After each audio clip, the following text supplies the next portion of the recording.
पूरी दुनिया petrol diesel की बढ़ी कीमतों से पहले ही परेशान थी और अब खाद्य तेल यानी खाने का जो तेल है एडिबल ऑयल, उसकी भी लगातार कीमतें बढ़ने से परेशानी बढ़ गई है।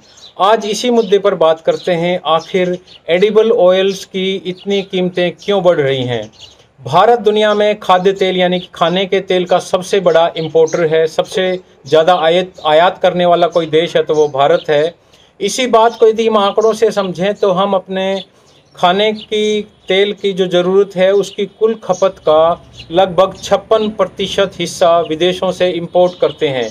इसमें सोयाबीन के तेल से लेकर सूरजमुखी, पाम ऑयल जैसे तमाम खाद्य तेल सम्मिलित हैं, जिन्हें इंडोनेशिया से लेकर मलेशिया, रूस, यूक्रेन समेत दक्षिणी अमेरिका के अर्जेंटीना जैसे देशों से इंपोर्ट किया जाता है। इसके पीछे कारण यह है कि खाद्य तेलों की मांग और पूर्ति के बीच लगभग 56% का अंतर है और यह आयात के माध्यम से ही पूरा किया जाता है। खाद्य तेलों की मांग और पूर्ति से जुड़े आंकड़ों को यदि हम देखें तो 2020-21 में भारत में खाद्य तेलों की मांग 246 लाख टन थी, जिसमें से 134.5 लाख टन मात्रा का हमने इंपोर्ट किया था। वहीं यदि खाद्य तेलों के खुदरा रेट की यदि हम बात करें तो पिछले 3 सालों में मूंगफली, सरसों, वनस्पति, सोयाबीन, सूरजमुखी और पाम ऑयल के जो तेल हैं उनकी कीमतों में लगातार बढ़त देखी गई है। यदि हम पिछले 2 सालों में भारत में खाने के तेल की कीमतों की बात करें तो इसमें काफ़ी अंतर आया है। ऐसे में सवाल यह उठता है कि आखिर खाद्य तेलों के दामों में साल दर साल बढ़त क्यों हो रही है और आने वाले समय में खाद्य तेलों के दामों में कमी आने की कितनी संभावनाएं हैं। सरकार आखिर क्या कर रही है इन बढ़ती हुई कीमतों को रोकने के लिए। इन सब की यदि हम बात करें तो खाद्य तेल समेत सभी जितनी भी आवश्यक वस्तुएं हैं उनकी कीमतों की जो कीमतें हैं वो उनकी बढ़ने की कई सारी वजहें हैं और वो हैं मांग और पूर्ति में अंतर, कई बार मौसमी परिवर्तन, जो मौसमी परिस्थितियां होती हैं उनके कारण, और लॉजिस्टिक्स से जुड़े हुए मामले और अंतर्राष्ट्रीय कीमतें। ये वो कारण हैं जिनके कारण से कीमतें प्रभावित होती हैं खाद्य तेलों की। खाद्य तेलों का घरेलू उत्पादन हमारी घरेलू मांग को पूरा करने में असमर्थ है। ये हम पहले बात कर चुके हैं, क्योंकि भारत में मांग और पूर्ति के बीच 56% का अंतर है और इस अंतर को हम आयात के माध्यम से पूरा करते हैं।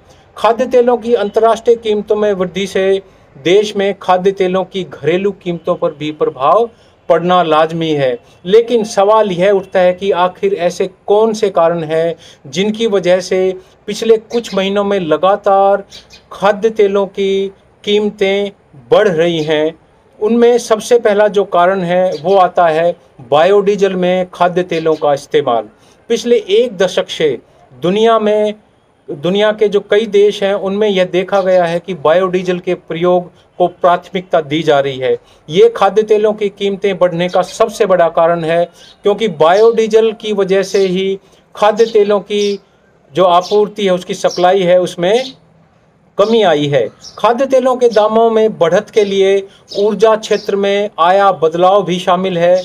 जब से खाद्य तेलों में बायोडीजल बनने लगा है तब से इन तेलों के दाम पेट्रोलियम जो प्रोडक्ट्स हैं उनके दामों के हिसाब से ऊपर नीचे होने लगे हैं। सबसे खास बात यह है कि दुनिया के तमाम देश बायोडीजल की तरफ बढ़ रहे हैं और ये देश पेट्रोलियम उत्पादों के 30% बायोडीजल लगा रहे हैं।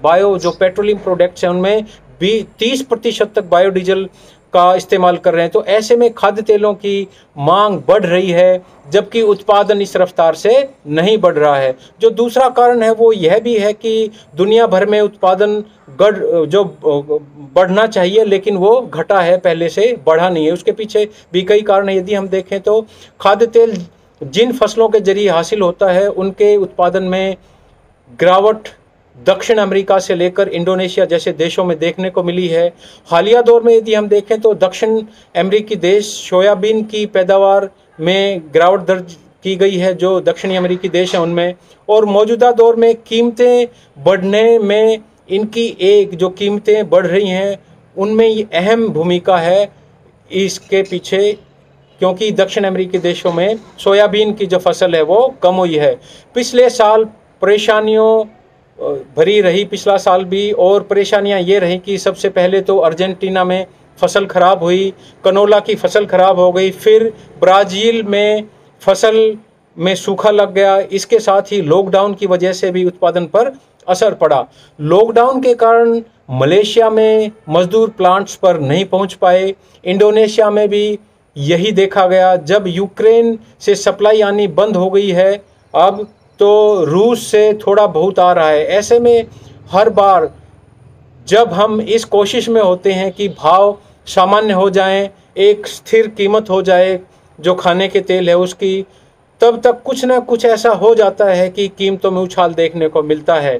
और हमारी मजबूरी ये है कि हम अपनी ज़रूरत का 56% खाद्य तेल इंपोर्ट करते हैं, जो एडिबल ऑयल है उसका इंपोर्ट करते हैं। ऐसे में अंतर्राष्ट्रीय कीमतों में परिवर्तन आने से स्थानीय स्तर पर जो हमारे घरेलू कीमतें हैं उनमें भी, उन कीमतों में भी परिवर्तन होना लाजमी है। यूक्रेन और रूस युद्ध है, उसका भी असर पड़ रहा है इनकी कीमतों पर। रूस और यूक्रेन के बीच युद्ध अभी भी जारी है, खाद्य तेल की कीमतों पर उसका असर दिख रहा है। भारतीय व्यापारियों ने बेहद ऊंची कीमतों पर रूस के एक्सपोर्टर्स हैं उनसे सूरजमुखी का तेल खरीदने के लिए करार किया हुआ है। और यूक्रेन में संघर्ष शुरू होने से पहले पाम ऑयल की तुलना में सूरजमुखी का तेल काफ़ी सस्ता था, लेकिन यूक्रेन के बड़े एक्सपोर्टर्स की ओर से सप्लाई बंद होने की वजह से खरीदारों को ऊंची कीमतों पर अब तेल खरीदना पड़ रहा है। यहाँ ये बात समझनी जरूरी है कि अगर किसी एक तेल के दाम बढ़ जाते हैं तो उसकी वजह से जो दूसरे खाद्य तेल हैं उनकी कीमतों में भी इजाफा हो जाता है, उनकी कीमतें भी बढ़ जाती है। अब सबसे अहम मुद्दा यह है कि दुनिया के सबसे बड़े पाम ऑयल उत्पादक और निर्यातक देश इंडोनेशिया ने अपने देश में ही इसकी किल्लत के कारण एक्सपोर्ट पर बैन लगा दिया है, और निर्यात पर बैन के फैसले से भारत को एक बहुत बड़ा झटका लगना तय है। पाम ऑयल के उत्पादन में इंडोनेशिया दुनिया में नंबर 1 पर है और मलेशिया नंबर 2 पर है। दिलचस्प यह है कि मलेशिया का कुल एक्सपोर्ट का 4.5% हिस्सा केवल पाम ऑयल है, जिससे होने वाली आय का उसकी अर्थव्यवस्था में बहुत बड़ा कंट्रीब्यूशन है। यानी निर्यात रोकने से न केवल भारत को झटका लगेगा बल्कि इंडोनेशिया है उसको भी झटका लगना तय है। आंकड़ों पर यदि नजर डाली जाए तो खाने के तेल में भारत के आयात का 2/3 हिस्सा केवल पाम ऑयल है। मौजूदा वक्त में भारत लगभग 90 लाख टन पाम ऑयल आयात करता है। इसमें से 70% पाम ऑयल केवल इंडोनेशिया से आता है, जबकि 30% मलेशिया से आता है। यानी इंडोनेशिया के बाद अब पाम ऑयल के लिए भारत को मलेशिया पर निर्भरता बढ़ानी होगी, जिससे कीमतों में भी बढ़ोतरी होने की आशंका है। लेकिन यहाँ एक सवाल उठता है कि क्या हम बिना पाम ऑयल के नहीं रह सकते हैं? यदि इस बात का जवाब ढूंढें तो हम यह कहना चाहते हैं कि पाम ऑयल को अधिकतर लोग सिर्फ खाने के तेल की तरह देखते हैं, वहीं कई लोग इसे खाने के तेलों में मिलाने में इस्तेमाल होने वाले तेल की तरह देखते हैं। ऐसे में बहुत से लोग यह सोच रहे होंगे कि क्या पाम ऑयल के बिना नहीं रहा जा सकता। दरअसल पाम ऑयल के और भी बहुत सारे इस्तेमाल होते हैं। शैम्पू, नहाने के साबुन, टूथपेस्ट, विटामिन की गोलियां, मेकअप आइटम्स आदि में भी पाम ऑयल का इस्तेमाल होता है। पेट्रोलियम डीजल में जो जैविक ईंधन या बायोफ्यूल मिलाया जाता है वह दरअसल पाम ऑयल ही होता है। यानी गाड़ियों के चलने में भी पाम ऑयल अहम रोल अदा कर रहे हैं। इसी तरीके से बिजली बनाने में भी पाम ऑयल का काफ़ी हद तक योगदान है। पाम ऑयल दुनिया भर में सबसे लोकप्रिय वनस्पति ऑयल है। इसका इस्तेमाल दुनिया के करीब 50% जो डोमेस्टिक प्रोडक्ट्स हैं उनमें किया जाता है। उद्योगों में भी इसका इस्तेमाल किया जाता है। यानी एक बात तो तय है कि हमें पाम ऑयल की ज़रूरत तो है। सरकार अब इस मामले में क्या कर सकती है? सरकार क्या कदम उठा सकती है? सरकार बढ़ी हुई कीमतों को ध्यान में रखते हुए सब्सिडी पर तेल उपलब्ध कराने की दिशा में विचार बिल्कुल नहीं कर रही है। सरकार ने स्पष्ट तौर पर यह बता दिया है कि वो किसी भी प्रकार की सब्सिडी नहीं देने जा रही है। ऐसे में सवाल उठता है कि सरकार ऐसे कौन से कदम उठा रही है जिससे कीमतों में कमी आ सके। सरकार ने जो काम किए हैं वो ये कि एक तो कच्चे पाम ऑयल, कच्चे सोयाबीन तेल और कच्चे सूरजमुखी तेल पर बेसिक ड्यूटी को 2.5% से घटाकर 0 कर दिया है।